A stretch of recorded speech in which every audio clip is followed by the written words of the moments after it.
Hi, this is Stewart, Aerating-Thatching Company. I'm a landscaper trained by a golf course superintendent for the care of Western Washington lawns.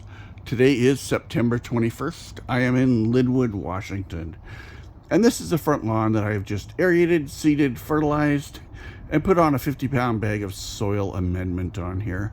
We've been having a very, very dry year. And clients can be watering this twice a day. And some of these sections of this lawn are just in really, really bad condition. And I'm going to try to pull a save here and bring this lawn back. So I'm going to try to make it back here in about a month's time, 3 weeks time, and just see what the heck is happening here.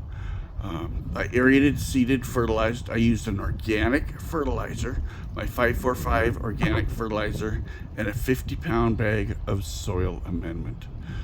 This is Stewart, LawnTuneUps.com. Thank you for watching my video. Hello, today is October 15th, and this is Stewart with the Aerating and Thatching Company at LawnTuneUps.com. And I just wanted to show you the results of this front lawn here that I have been working on. And I had aerated, seeded, and fertilized this lawn, and then put on a 50-pound bag of soil amendment. And I'm very happy for the client on how this came back. Once again, this is Stewart. Thank you for watching my video. Goodbye.